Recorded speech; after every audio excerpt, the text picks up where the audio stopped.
Hey everyone, welcome to my YouTube channel, and in today's video I'm going to be talking about interior restorations a little bit more. In this case it's going to be this steering wheel trim.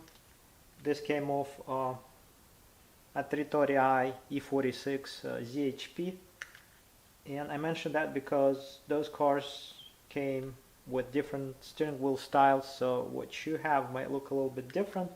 So this one is kind of reminds me of E46 M3 steering wheel shape and size.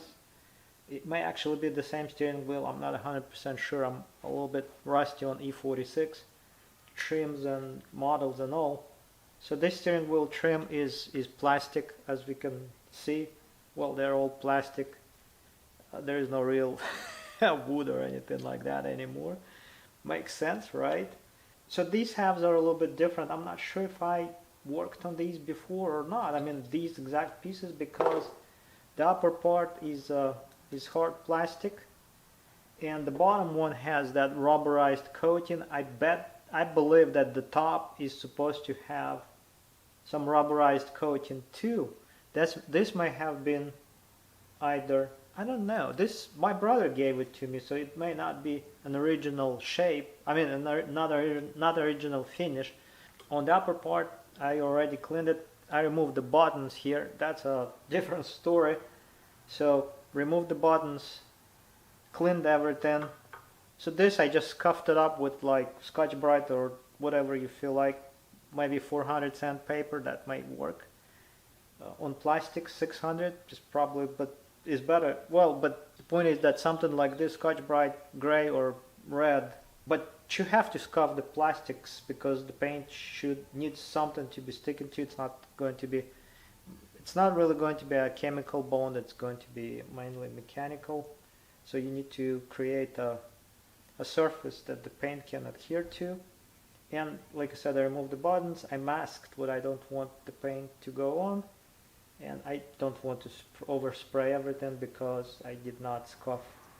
You cannot really, all these, the back side and everything, tabs, you really don't want to bother with those. So you create like lines and just paint what you need to paint, and that works just fine. Now the bottom part is a little bit, well, like I said, it should actually be the same, the bottom and the top, but this one is still original, I guess, and this one is still has that rubberized coating. So and that's mainly the reason why you would want to do some kind of a restoration to these, where you hold the steering wheel at like 9 and 3. The thumb usually touches these trim pieces, and that's where the rubberized coating starts to peel off or just wears out. It's still, there's something left of it here, but you can see how this is. It's just, you kind of start to use your nail and you get the pieces of this rubberized coating off, and now you start seeing these lines and all. I think I have more steering wheels coming in for this type of a restoration. This is not the only one. I kind of have a feel that I will work on. But in any case, to do a restoration on this, to do painting, well, because it's really not practical to waste time and effort to try to recreate this rubberized coating. And besides, it's not always I don't know, if you can do it, I guess if you can restore this to a factory condition, that's fine. But in my experience, well, I don't have, I guess, the means of doing the rubberized coating in this case. So I guess that's the bottom line. If you can find somebody who can do the rubberized coating on plastics, that's just fine. I don't, so I go with different options, I guess. So this rubberized coating, you have to remove it. You cannot spray over it, I guess, when you're spraying paint over it. You could potentially, if you want to do Alcantara or other fabric, I suppose you could just try and glue over the rubberized coating, but I don't know, it may react with the glue and such, and it may not stick. The glue may not stick to this coating, so you have to remove it, in my opinion, completely. And once you remove it, you end up with like a hard plastic that is going to look and feel like this, and then you can use whatever glue, paint, and it's going to actually have a good action adhering to it. So yeah, like I mentioned, you may actually consider doing Alcantara. That's an option. I've seen those, but it's a little bit, I don't know. My brother said that it would look weird. Besides, you have to deal with all these little things, especially on the top part where you have buttons. Yes, you can do those with fabric, Alcantara in this case, and make it look really good and professional, but that takes quite a bit of time and almost a microscope to properly cut these things in places, like corners, and you can see how these are here. They have like separators where the buttons go, and so it's like really tiny and small details. I guess you can ignore those, but it's not going to look good, it's not going to look factory, it's not going to look professional, will not give you a professional result, I guess. So I'm not going to do fabric. I'm going to clean this up, remove this rubberized coating, I guess, and spray it. And I have here this is a black 2-component paint, semi-gloss. Well, because you don't want to go with gloss because that's going to look really shiny, and you don't want to go matte because those, well, you could, but those are, well, I suppose that's another option. You can go with semi-gloss, that's my preference, or something that is not shiny at all, like flat black, I guess. That also works, but the flat black paint usually has a bit of an issue with like becoming glossy in places where you touch it too much. And so, well, not my choice, I guess, again. So semi-gloss is probably the best, and well, it's going to match, sort of match the rubberized, or what was on the steering wheel originally on this trim, but well, not 100%, but it will look, if you do it properly, it will look just like factory, so no one would be able to tell the difference, except that it's not going to be rubberized, it's just going to be a nice black paint.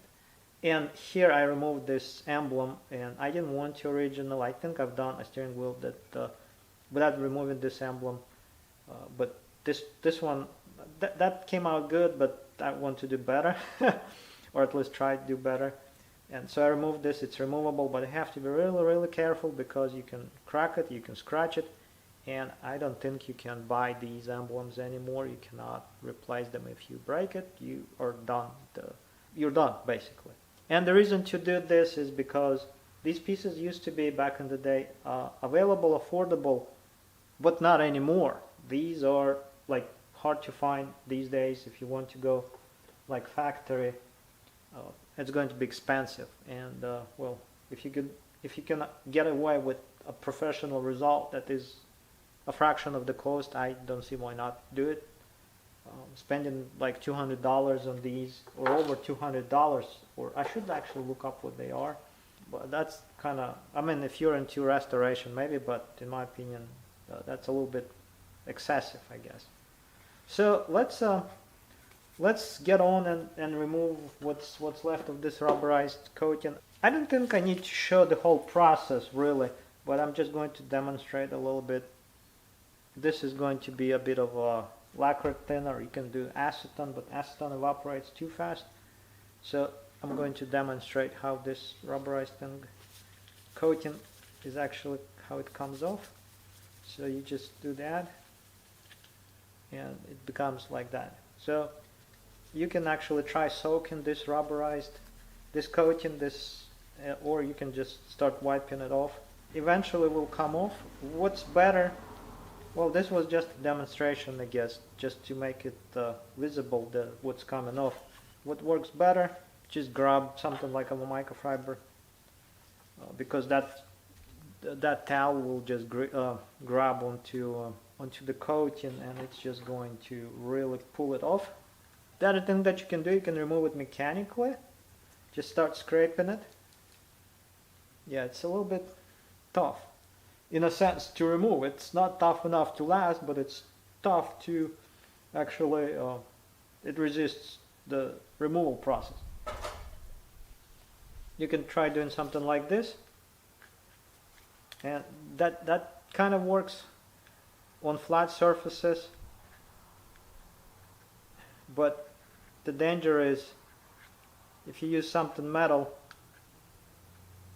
you can actually dig into plastics and then you would have to sand it, or you may start like try to like remove the scratches by filling them up with whatever, epoxy or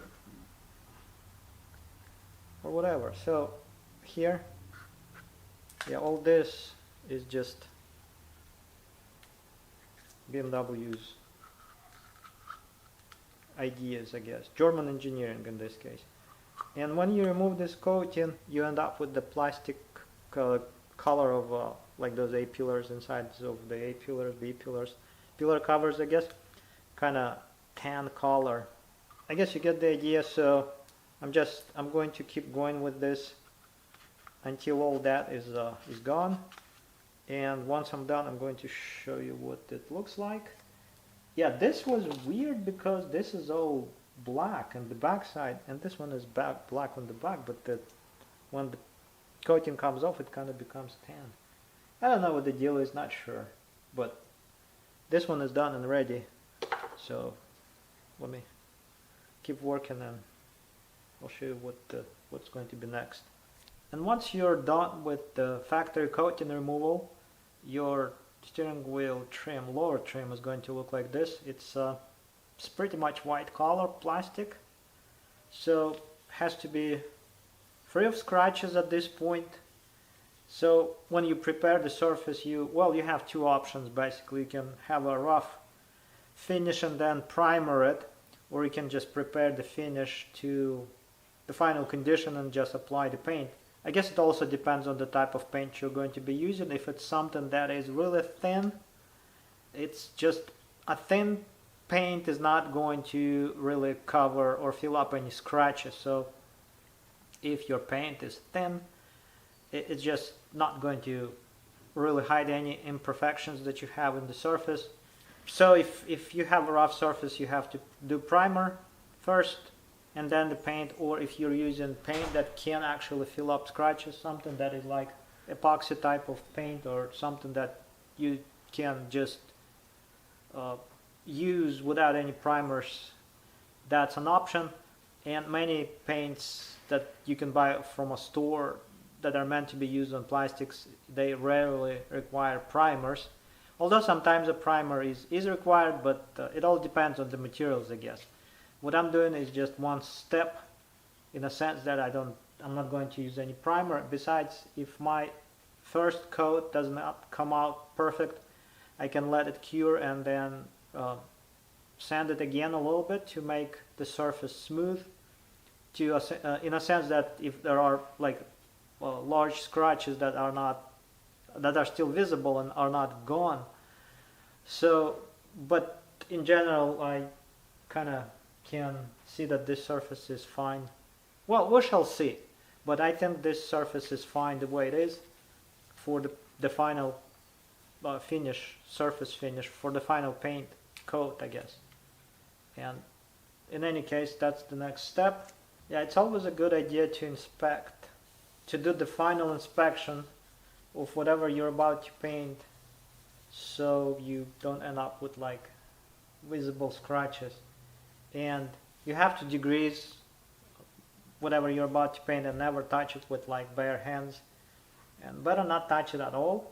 And also you have to remove all the dust, basically blow dust off, but that's just small details of how the painting is done. Time to get my favorite tool of them all, I guess. Well, I would say that the impact wrench is also fun to use. An impact wrench is fun to use, I can tell you that. This one is a SATA Mini Jet 4400, and this is just a really, I guess, top of the line, #1 spray gun that you can use on small parts and pieces. There's nothing better than this out there in the world, unless they have a newer model of this. I'm not aware of that. SATA, German engineering. And this is what I use. This is a 3M PPS. These are disposable. You can mix up your paint inside of this plastic container and then just do this No, I cannot do that. I need to find the stupid thing.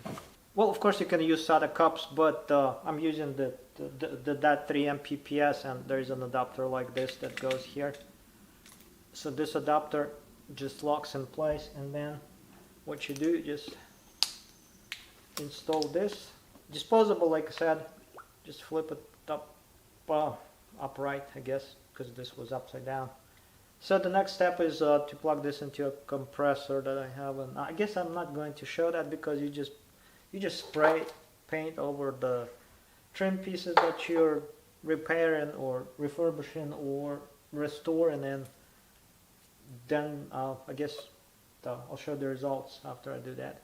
And once the paint process is completed, you get something like this.